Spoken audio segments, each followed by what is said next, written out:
الحمد لله رب العالمين والصلاة والسلام على سيد الأنبياء والمرسلين أما بعد فأعوذ بالله من الشيطان الرجيم بسم الله الرحمن الرحيم قال الله تبارك وتعالى في القرآن المجيد والفرقان الحميد فاسألوا أهل الذكر إن كنتم لا تعلمون صدق الله مولانا العظيم وبلغنا رسوله النبي الأمين الكريم ونحن على ذلك لمن الشاهدين والشاكرين والحمد لله رب العالمين اللهم نور قلوبنا بالقرآن وزين أخلاقنا بالقرآن وأدخلنا الجنة بالقرآن ونجنا من النار بالقرآن إن الله وملائكته يصلون على النبي يا أيها الذين آمنوا صلوا عليه وسلموا تسليما اللهم صل على سيدنا ومولانا محمد عدد ما في علم الله صلاة دائمة بدوام ملك الله۔ تمام تعریفیں اللہ جل مجدہ الکریم کی ذات بابرکات کے لیے جو خالق کائنات بھی ہے اور مالک شش جہات بھی۔ اللہ عز و جل کی تعریف و توصیف کے بعد درود رسول محتشم نبی مکرم اللہ کے پیارے امت کے سہارے رب کے محبوب دانائے غیوب مالک رکاب امم فخر عرب و عجم والی کون و مکان سیاح لا مکان سید انس و جان سرور لالا رخاں نیر تاباں سرنشین محبشاں ماہ خوباں شہنشاہ حسینہ تتمہ دوراں سرخیل زہر جمالا جلوہ صبح ازل نور ذات لم یزل باعث تکوین عالم فخر آدم و بنی آدم نیر بطحا رازدار ما اوحا شاہد ما طغا صاحب علم نشرہ معصوم آمنہ حضرت احمد مجتبہ محمد مصطفیٰ صلی اللہ تعالی علیہ وآلہ وسلم کی بارگاہ بے کس پناہ میں اپنی عقیدتوں محبتوں اور ارادتوں کا خراج پیش کرنے کے بعد عزتوں کی مسندوں پر جلوگر معزز و مکرم برادر گرامی سید قمر الدین شاہ صاحب قبلہ صاحب سجادہ سید عرفان شاہ صاحب قبلہ سید نواز شریف صاحب قبلہ ناظم اجلاس مولانا ذاکر صاحب قبلہ حافظ شمیم صاحب معین الدین جامی صاحب دیگر جتنے بھی سادات عظام علماء ذی وقار میرے سامنے تشریف فرما بزرگوں نوجوان ساتھیوں بچوں خواتین اسلام السلام علیکم ورحمۃ اللہ وبرکاتہ۔ حضرات محترم، سب سے پہلے تو میں سید اشاہ سید ارشد شاہ صاحب کو دل کی گہرائیوں سے مبارکباد پیش کروں گا کہ انہوں نے پیر پٹھان شمس الدین نام سے یہ عظیم الشان کانفرنس کا انعقاد کیا ہے اور آپ سب لوگ یہاں پر تشریف لائے۔ اس سے قبل بھی آپ نے کئی ایک علماء کرام سے بیانات سماعت کیے، نعت رسول صلی اللہ علیہ وسلم جو ہیں سماعت کی۔ تھوڑی دیر کے لیے میں بھی آپ حضرات کے سامنے حاضر آیا۔ مجھ سے قبل برادر گرامی سید قمر الدین شاہ صاحب قبلہ جو ہے علم کے تعلق سے علم کی اہمیت، دینی علوم ہوں چاہے دنیاوی علوم ہو، بڑے پیارے انداز میں آپ حضرات کے سامنے اپنے دل کی باتیں جو ہیں رکھ رہے تھے۔ میں بھی اپنے ابھی پچھلے کچھ بیانات سے جتنے بھی 7 سے 8 آنے کے بعد بیانات ہوئے ہیں، اپنا میں نے ایک طریقہ بھی یہ بنایا ہے کہ علم کے تعلق سے فی الحال ہمیں دنیاوی علم اور دینی علم دونوں پہ بڑی توجہ دینے کی ضرورت ہے، اور یقیناً یہ دینی ادارے ہمارے ان کا بھی کوئی مقام کم نہیں ہے۔ ان میں پڑھنے والے طالب علم ہوتے ہیں، صحیح حدیث کے اندر آیا ہے، اللہ کے پیارے حبیب علیہ الصلوۃ والسلام نے ارشاد فرمایا یہ جو بچے ہوتے ہیں جو علم دین حاصل کرتے ہیں ان کو عام مت سمجھنا، ان کا مقام یہ ہوتا ہے جب یہ چلتے ہیں فرشتے اپنے نورانی پروں کو ان کے قدموں کے تلے بچھا دیتے ہیں۔ فرشتے اپنے نورانی پروں کو ان کے جو ہے قدموں کے تلے بچھا دیتے ہیں۔ اور عالم کے تعلق سے آیا، حضور سے پوچھا گیا حضور افضل کون ہے؟ عابد ہے ایک سائیڈ عالم ہے، تو ان دونوں میں سے افضل کون ہے؟ میرے حضور نے ارشاد فرمایا عالم کی فضیلت عابد جو عبادت کرتا ہے، ہمیشہ ہاتھ میں تسبیح اللہ کی عبادت کرتا ہے، اس کا بھی بڑا بلند مقام ہے۔ حضور سے پوچھا گیا حضور ایک عابد ہے ایک عالم ہے، دونوں میں سے افضل کون ہے؟ میرے حضور نے ارشاد فرمایا عالم کی عابد پر فضیلت ایسے ہی ہے جیسے میری فضیلت تم میں سے ادنا پر، تم میں سے جو سب سے جو نچلے درجے کا ہے اس پر جیسے میری فضیلت ہے اسی طریقے سے عالم کی فضیلت ایک عابد پر ہے۔ عالم کا بڑا مقام ہے، بلکہ ایک حدیث کے لفظ ملتے ہیں من اعان عالما او متعلما بقلب او قرطاس، حضور نے ارشاد فرمایا جس نے کسی عالم کی یا کسی متعلم کی، کسی طالب علم کی مدد کی، کس سے ایک قلم سے یا ٹوٹے ہوئے پھٹے ہوئے کاغذ کے ٹکڑے سے، وہ ایسے ہے گویا اس نے اللہ کے گھر کعبے کی 70 مرتبہ تعمیر کی۔ یہ طالب علم کا اور عالم کا مقام ہے، بہت بلند مقام ہے۔ بلکہ حضور نے تو ارشاد فرمایا علماء جو ہوتے ہیں یہ انبیاء کے وارث ہوتے ہیں۔ انبیاء اصل میں اپنے پیچھے جو ہے وہ کوئی دینار درہم چھوڑ کے نہیں جاتے، انبیاء کے وارث جو ہیں وہ علماء ہوتے ہیں۔ اور میرے حضور نے ارشاد فرمایا یہ جو علماء ہوتے ہیں ان کا مقام یہ ہوتا ہے کہ سمندر کے اندر مچھلیاں اور بلوں کے اندر چونٹیاں جو ہیں ان کی بھلائی کے لیے دعائیں کرتی ہیں۔ تو یہ عالم کا مقام ہے، یہ طالب علم کا مقام ہے۔ جیسے یہ ابھی مدرسہ ہے ماشاءاللہ، کچھ سال قبل جب میں مصر گیا تھا اس سے پہلے میں نے دیکھا یہاں پہ کچھ نہیں تھا، یہ ایک دم جو ہے کیلا پڑا ہوا تھا، ہم اپنی زبان میں جیسے کہتے ہیں دھورا پڑا ہوا تھا۔ ابھی شروعات ہے، ہم اللہ کی بارگاہ میں دعا کرتے ہیں اللہ سعید صاحب کو استقامت دے اور دل لگا کر اس میں محنت کرنے کی توفیق نصیب کرے، اور جس طریقے سے انہوں نے جو ہے ان کمروں کو کھڑا کرنے میں محنت کی ہے اسی طریقے سے اللہ ان کو تعلیم کے معاملے میں جو ہے محنت کرنے کی توفیق نصیب کرے۔ تو یہ بالکل ایسی جگہ تھی لیکن انہوں نے یہاں پر محنت کر کے کم سے کم ایک ہال اور ایک کمرہ جو ہے وہ کھڑا کیا ہے، اور اس کے اندر جو بچے پڑھنے والے ہوتے ہیں، بزرگ فرمایا کرتے تھے یہ جو طالب علم ہوتے ہیں یہ جنت کی چڑیاں ہوا کرتی ہیں، ان کا جو بڑا مقام ہوتا ہے، ان کا ایک بلند مقام ہوتا ہے۔ کسی زمانے میں کسی مدرسے کے اندر بچے پڑھتے تھے، وہاں پر ایک خادم تھا جو ان بچوں کے لیے سامان لایا کرتا تھا، کبھی جو ہے گھی اٹھا کے لے آیا، کبھی آٹا اٹھا کے لے آیا، کبھی دال اٹھا کے لے آیا، ان کے کھانے کا جو ہے انتظام وہ کرتا تھا۔ سمجھانا اسے کیا چاہ رہا ہوں، اگرچہ واقعے کی جو ہے وہ اگر مانے، اگر ہم سوچیں کہ یہ نص قطعی سے ثابت نہیں ہے لیکن اسے سمجھانے کے اعتبار سے عرض کر رہا ہوں، تو جو ہے وہ ان کے سامان کا انتظام کرتا تھا۔ تو اب بچوں سے جب بھی کوئی پوچھتا تھا کہ تمہارا کھانا ابھی تک بنا نہیں ہے، تو بچے جو ہیں بچے ہوتے ہیں، وہ جب بچپن میں ہوتے ہیں تو ان کی شرارت عروج پہ ہوتی ہے، تو بچے جو ہے جب بچوں سے کوئی پوچھتا تھا تمہارا کھانا ابھی تک بنا نہیں، تو بچے کہتے تھے وہ ہمارا گدھا ابھی جو ہے کھانا لینے کے لیے گیا ہے، جب وہ آ جائے گا جب بنے گا تو پھر جو ہے ہم نے کھانا کھانا ہے۔ نام اس کا سلیم تھا لیکن انہوں نے اپنی اعتبار سے اس کا نام حمار رکھ رکھا تھا، گدھا۔ ہمارا گدھا گیا بازار سے آٹا لے کے آئے گا، جب آئے گا تب ہم کھانا کھائیں گے۔ اب وہ جو خدمت کرتا تھا اس کو ایک دن پتہ چل گیا اور وہ کہنے لگا میں ان لوگوں کی اتنی خدمت کرتا ہوں، ان کے لیے گھی لاتا ہوں، دال لاتا ہوں، روٹیاں بناتا ہوں، سارا کچھ کرتا ہوں، اور یہ جو ہے میرے گدھا کہتے ہیں میں نے آج کے بعد ان کی خدمت نہیں کروں۔ وہ ناراض ہو کے میرے آپ کی طرح چھوڑ کے چلا گیا۔ رات میں جاگ کے سویا تو دیکھا حشر کا میدان لگا ہوا اور اللہ کی بارگاہ میں سارے بندے کھڑے ہوئے، وہ بھی کھڑا ہوا۔ اب وہ جو چھوٹے بچے تھے مدرسے والے، ان کو جو ہے جانے کا حکم ہوتا ہے جنت میں، وہ اڑ کے کھڑے ہو جاتے ہیں۔ بولا نہیں ہم نے تو نہیں جانا جب تک ہمارا گدھا ہمارے ساتھ میں نہیں جائے گا، جب تک ہمارا گدھا ہمارے ساتھ میں نہیں جائے گا تب تک ہم نے جنت میں نہیں جانا ہے۔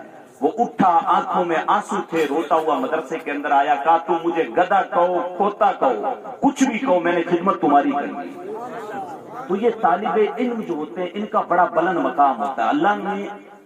اللہ کے حضور نے ارشاد فرمایا، اللہ کے نبی نے ارشاد فرمایا ان کا مقام یہ اللہ کے معصوم فرشتے ان کے قدموں کے تلے اپنے پروں کو بچھا دیتے ہیں۔ اس سے بلند مقام کیا ہو سکتا ہے؟ اس سے بلند مقام نہیں ہو سکتا ہے۔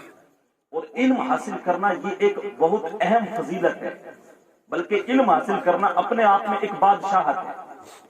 کسی زمانے کے اندر جنگ ہوئی تو ایک ملک کی فوج نے دوسرے ملک کی فوج کو ہرا دیا، وہاں کے بادشاہ کو قیدی بنا لیا گیا اور لا کے دوسرے والے بادشاہ کے سامنے جب اس کو پیش کیا گیا تو بادشاہ نے پوچھا بھائی تو تھوڑی دیر پہلے تک تو تو بھی ایک ملک کا بادشاہ تھا، تیرا بھی پروٹوکول تھا، تیرے بھی خادم تھے، تیرا بھی سب کچھ معاملہ تھا، اب تیرے ساتھ عام لوگوں والا تو معاملہ نہیں کیا جائے گا، تجھے ایک موقع دیا جاتا ہے، تو تیری خواہش بتا، تیری خواہش جو ہے پوری کی جائے گی۔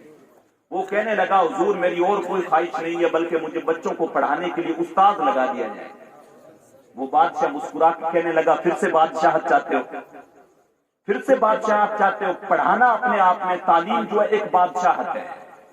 علم جو ہے وہ بندے کو سمجھ عطا کرتا ہے، علم بندے کو ایک راستہ عطا کرتا ہے۔ اچھا آپ نے دیکھا ہوگا ایک ہوتا ہے شکاری کتا، اللہ تبارک و تعالیٰ نے ایک جگہ پہ اور بھی ارشاد فرمایا کہ محبوب آپ فرما دو جاننے والے اور نہ جاننے والے ہرگز برابر نہیں ہو سکتے۔ آپ نے دیکھا ہوگا ایک شکاری کتا ہوتا ہے جس کو شکار سکھایا ہوتا ہے،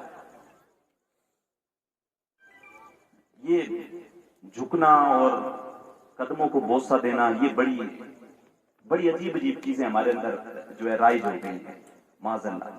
یہ ہم لوگوں نے جو ہے نا وہ معاملات خراب کیے ہوئے، کوئی آ کے پاؤں میں پڑ جاتا ہے تو سب کہتے ہیں ٹھیک ہے یہ ٹھیک، یہ اللہ کے علاوہ سجدہ کسی کو نہیں ہے، کسی کے اللہ کے علاوہ اللہ کے جو ہے بارگاہ میں جھکا کریں، اللہ کے علاوہ کسی کے سامنے، بندے کی کیا اوقات ہے، بندے کی اللہ کے علاوہ جو ہے کسی کے سامنے سجدہ نہ کرے، بندے کی کوئی حیثیت نہیں ہے چاہے کوئی کتنا بھی بڑا آ جائے۔ حضور نے ارشاد فرمایا اللہ کے علاوہ سجدہ نہیں ہے، اور رب کے بعد اگر کسی کو سجدہ ہوتا تو میں عورتوں کو حکم دیتا کہ وہ اپنے شوہروں کو سجدہ کریں، لیکن امت محمدیہ میں سجدہ اور جھکنا جو ہے وہ منع کر دیا گیا، ماں باپ کے قدم چومنے۔ سب سے اللہ کے بعد اگر جو ہے اللہ تبارک و تعالیٰ نے کسی کا مقام رکھا ہے انبیاء کرام کے بعد، اپنی عبادت کے بعد جس کو متصل رکھا ہے، ماں باپ کے ساتھ احسان کرنے کا جو ہے حکم دیا ہے، والدین کے قدم چومیں۔ الجنت تحت اقدام الامہات، جنت ماں کے قدموں تلے ہے، تو ماں کے قدم چوما کریں۔ ہمارے قدموں میں کچھ نہیں رکھا ہے، اللہ سے دعا کیا کریں اللہ والدین کی خدمت کرنے کی توفیق نصیب کرے۔ تو جو ہے علم والے کے جو ہے وہ ایک جب بندے کے اندر آتا ہے تو پھر اس کو ایک اللہ تبارک و تعالیٰ سمجھ نصیب کر دیتا ہے، پھر اس کو صحیح اور غلط کا جو ہے فیصلہ جو ہے پتہ چل جاتا ہے وہ کیسے فیصلہ کرنا ہے۔ بلکہ جب علم والا بندہ ہوتا ہے، ایک شکاری کتا ہے اور ایک غیر شکاری کتا ہے، حدیث پاک کے اندر ہے شکاری کتا جب کوئی شکار کر لے اور اگر جانور مر بھی جائے جس کو سکھایا گیا وہ باقاعدہ، یہ آپ بہاری شریعت میں بھی دیکھیں گے تو آپ کو حدیث مل جائے گی، صدر الشریعہ نے بھی اس کو لکھا ہے، تو وہ شکار جو ہے وہ حلال ہے، وہ شکار حلال ہے۔ لیکن وہی غیر کتا جو عام گلیوں میں گھومتا ہے شکار کو اگر پکڑ لے گا شکار مر جائے گا تو حرام ہو جائے گا۔ تو آپ دیکھیں کتے ایک ہی نسل کے ہیں لیکن ایک کو سکھا دیا گیا ایک کو نہیں سکھایا گیا، فرق ہو گیا۔ تو انسان سارے برابر ہیں لیکن جب بندہ علم سیکھ لیتا ہے تو پھر اس کا بلند مقام ہو جاتا ہے، پھر اس کا مقام الگ ہو جاتا ہے۔ تو علم دین اس لیے حاصل کریں، علم دین کی بہت زیادہ جو ہے وہ فضیلت ہے، اپنے بچوں کو بھی تعلیم جو ہے دین کی دیں، اپنے بچوں کو دینی تعلیم بھی دیں، دنیاوی تعلیم بھی دیں، اور اپنے بچوں کو دین کے ساتھ جوڑیں۔ جب دین کی جب سمجھ آئے گی تو پھر جو ہے غلط اور صحیح کا جو ہے بندہ معاملہ اچھے سے دیکھ سکے گا۔ تو مدارس کے ساتھ اپنے بچوں کو جوڑیں، مدارس کے حالات جو ہے وہ آپ جب توجہ دیں گے، جب مدرسہ اگر بنا ہے آپ لوگ آ کے دیکھیں گے، اساتذہ سے پوچھیں گے کیا کیا معاملات ہو رہے ہیں مدرسے کے اندر، کیسی تعلیم ہو رہی ہے، تب جا کے مدرسے کے حالات سدھریں گے۔ آپ نے صرف رسید کٹا کے چھوڑ دی، اب آگے مدرسے والا کیا کر رہا آپ کو پتہ ہی نہیں ہے، بچے پڑھ رہے ہیں کہ نہیں پڑھ رہے ہیں وہاں پہ وہ بھی آپ کو پتہ نہیں ہے، اور پھر آپ دوش دیں گے حضرت 4 سال بچے پڑھے لیکن بچے تو فاتحہ کے اندر جو ہے کل شریف بھی نہیں پڑھ سکتے، تو یہ آپ کی غلطی ہے۔ ماں باپ کا بھی فریضہ بنتا ہے وہ بچوں سے پوچھیں، اساتذہ سے پوچھیں مدرسے میں بچوں کو پڑھا کیا رہے ہو۔ وہ جب آپ کمیٹی بنی ہوئی ہوگی آپ کی، آپ آ کے جائزہ لیں گے کتنا چندہ ہو رہا ہے، کہاں پر لگ رہا ہے، کہاں لگا رہے ہو، آمدنی کتنی ہو رہی ہے۔ ابھی سعید صاحب قبلہ فرما رہے تھے ایک ایک چیز کا حساب انہوں نے جو ہے وہ کلیئر رکھا ہوا۔ اس طریقے سے معاملہ جب ہوں گے تب جو ہے دین کے اندر جو ہے وہ بڑھوتری آئے گی، جب لوگ جو ہے پھر اس کو سیکھیں گے تو علم جو ہے وہ ہر جگہ پہ جب پھیلے گا۔ العلم نور، علم نور ہے، اور نور جب آتا ہے تو پھر تاریکی چھٹ جاتی ہے، پھر اجالے ہو جاتے ہیں۔ تو یقیناً علم کی طرف آئیں، اپنے بچوں کو تعلیم سکھائیں، دین کی تعلیم دیں، اپنی بچیوں کو جو ہے جب مکتب میں پڑھنے کے لیے بھیجیں ان کو بھی سکھائیں تاکہ گھر کا ماحول جو ہے وہ بہتر ہو سکے۔ درود پاک پڑھیں، اللہم صلی علی محمد وبارک وسلم، صلو علیہ الصلوۃ والسلام علیک یا رسول اللہ، صلاۃ و سلام علیک سیدی یا حبیب اللہ۔ کچھ چیزیں ہیں جن پہ ہمیں توجہ دینے کی ضرورت ہے. تعلیمی معاملے پہ دینی جو ہے علم ہو یا دنیاوی علم ہو، یہ چیز ہو گئی. پھر اس کے بعد اپنی اصلاح کرنے کی جو ہے نا ہمیں ضرورت ہے. ایسی مجلس جو ہم نے سجائی ہے اس کا ایک مقصد یہ ہے کہ جائیں تو کچھ چند باتیں سیکھ کے آئیں، ورنہ پھر بارہا میں ایک بات کہا کرتا ہوں، آئے مجلس میں بیٹھے، پیر صاحب کے ہاتھ چومے، بیٹھے تھوڑی دیر باتیں سنی، پھر نمبر دیتے ہیں بہت سے حضرات، فلاں پیر صاحب نے تقریر بڑی اچھی کی تھی، فلاں والے نے اچھی نہیں کی تھی. میں کہا کرتا ہوں کانوں کے چسکوں کے لیے نہ سنا کریں بلکہ دل کے سامان کے لیے سنا کریں. دل کے لیے جو ہے وہ بیانات سنا کریں تاکہ اس پہ عمل کر کے اپنی زندگی کو سنوار سکیں. ورنہ پھر وہ ہمارے یہاں پہ روڈ کے اوپر ایک گاڑی گزرتی ہے جس کے پیچھے لکھا ہوتا ہے عقل نہ ہونا تھا موجہ ہی موجہ. پھر وہ والی بات ہے، پھر آپ آئیں 2 گھنٹے بیٹھیں بیانات سنیں سارے اور پھر نمبر دے کے چلے جائیں، صبح سے پھر زندگی واپس ویسی گزار رہے، کوئی فائدہ نہیں. بلکہ میرے حضور نے ارشاد فرمایا اغتنم خمسا قبل خمس. صحابہ کو نصیحت کی کہ 5 چیزوں سے پہلے جو ہے غنیمت جاننا. فرمایا شبابک قبل حرم، جوانی کو جو ہے بڑھاپے سے پہلے غنیمت جاننا. اس سے بعد کہ تمہارے پاس بڑھاپا آ گیا اور پھر جو ہے جوانی کے دن چلے گئے، اعضاء تمہارے کمزور ہو گئے، پھر تم اگر عبادت کرنا بھی چاہو گے تو عبادت نہیں کر سکتے. پھر تم اللہ کی بارگاہ میں سجدہ دینا بھی چاہو گے تو پھر سجدہ نہیں دے سکتے، کیونکہ اب جوانی چلی گئی، اب تمہارے اعضاء کے اندر طاقت نہیں رہی ہے. وہ میاں محمد بخش صاحب نے کہا تھا گئی جوانی تے آیا بڑھاپا، جاگ پیاں سب پیڑا، ہن کھایاں کچھ کم نہ آون سونف جمین ہریدا. پھر آپ چاہے کچھ بھی کھائیں، پھر بڑھاپا جب آ گیا، پھر گھٹنوں کے اندر جب کمزوری آ گئی، آنکھوں کے اندر جو ہے پھر استطاعت نہیں دی دیکھنے کی، چلتے ہوئے ٹھوکریں لگنے لگی، تو پھر کوئی فائدہ نہیں ہے. پھر مسجد میں جانا بھی چاہیں گے مسجد میں جا نہیں سکتے ہیں. تو کہا گئی جوانی آیا بڑھاپا، جاگ پیاں سب پیڑا، ہن کھایاں کچھ کم نہ آون سونف جمین ہریدا. پھر کچھ بھی کھائیں، پھر میتھی والے لڈو بنا لیں، پھر کچھ بھی بنا لیں، پھر جوان نہیں ہونے والے. تو اپنی زندگی کو جو ہے سمجھیں، ابھی جوانی ہے، ابھی جو ہے وہ عبادت کریں اللہ کی، ابھی اگر کرنا ہے تو کچھ نیک کام کریں. پھر بہت سے حضرات کہتے ہیں حضرت پھر جب بچوں کی شادی کر لیں، پھر گھر بنا لیں، ایک بار یہ سارے معاملات سے فارغ ہو جائیں، پھر مسجد ہوگی، پھر ہم ہوں گے. یہ کون کہہ رہا ہے؟ بزرگ سے پوچھا گیا، بزرگ بیٹھے ہوئے تھے مجلس کے اندر، 4-5 پاس میں بندے اور بیٹھے ہوئے تھے. کسی سے پوچھا موت کے بارے میں کیا خیال ہے؟ تو ایک کہنے لگا حضرت فجر پڑی ہے، پتہ نہیں ظہر پڑیں گے یا نہیں پڑیں گے.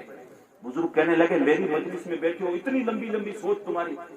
دوسرے والے سے پوچھا تمہارا کیا کہنا ہے؟ کہنے لگا حضرت زور پڑی ہے، پتہ نہیں اثر پڑیں گے یا نہیں پڑیں گے. تیسرے سے پوچھا کہ حضرت جو ہے اذان ہوئی ہے، پتہ نہیں نماز پڑھ پائیں گے کہ نہیں پڑھ پائیں گے. چوتھے سے پوچھا کہ حضرت ابھی 1 رکعت پڑھی ہے، پتہ نہیں دوسری نصیب ہوگی یا نہیں ہوگی. بزرگوں نے کہا یہ سب تمہارے معاملات ہیں، لیکن میرا ماننا تو یہ ایک طرف سلام پھرا دوسری طرف پھرے گا یا نہیں پھرے گا. کیا موت اتنی نزدیک نہیں ہے؟ موت کو اتنے نزدیک سے ہم نے نہیں دیکھا ہے، تو پھر کیوں ہم جو ہے غفلت کے اندر زندگی گزار رہے ہیں؟ فرمایا شبابک قبل حرم، اپنی جوانی کو بڑھاپے سے پہلے غنیمت جان. پھر ارشاد فرمایا صحتک قبل سقمک، اپنی صحت کو جو ہے وہ بیماری سے پہلے غنیمت جان. جب فالج لگ جائے، چارپائی کے ساتھ جو ہے جڑ کے جو ہے پڑا رہے، پھر پیشاب بھی اندر، پخانہ بھی اندر، نہ پھر کوئی جو ہے صاف کرنے والا ہو، پھر جو ہے تو بیماری میں مبتلا ہو جائے. آج تیرے پاس صحت کے دن ہے، آج اللہ نے تجھے صحت دے رکھی ہے، آج تیری طبیعت ٹھیک ہے، آج تو چل سکتا ہے، آج تو مسجد جا سکتا ہے، آج تو تیرے پاس پیسے ہیں تو ان ہاتھوں سے غریبوں کی مدد کر سکتا ہے. فرمایا صحت کیا قبل سقمک، اپنی صحت کو بیماری سے پہلے غنیمت جان اور اللہ کی بارگاہ میں نیک اعمال کر لے. تیسری چیز میرے حضور نے ارشاد فرمائی غناءک قبل فقر، اپنی مالداری کو جو ہے وہ غریبی سے پہلے غنیمت جان لے. آج مال ہے، بندہ اوپر جب جاتا ہے تب دیر لگتی ہے، 40 سال 50 سال بندہ مال اکٹھا کرنے میں لگا دیتا ہے، لیکن جب اوپر سے نیچے آتا ہے تو کوئی دیر نہیں لگتی. بہت سے ایسے جو ہیں وہ بادشاہ ہوا کرتے ہیں، جو بڑے بادشاہ زمانے میں گزرے ہیں. صبح میں بادشاہ تھے، شام میں سوئے بادشاہ تھے، صبح میں اٹھیں کنگال ہو گئے، ہاتھ میں کٹورا آ گیا. تو اوپر جاتے ہوئے ٹائم لگتا ہے، نیچے آتے ہوئے جو ہے وہ ٹائم نہیں لگتا ہے. تو جو ہے یہ بندہ اپنی جو ہے ان چیزوں پہ غور کرنے کی کوشش کرے. شاید حاجی صاحب قبلہ تشریف لا چکے ہیں. نعرہ لگائیں، نعرہ تکبیر.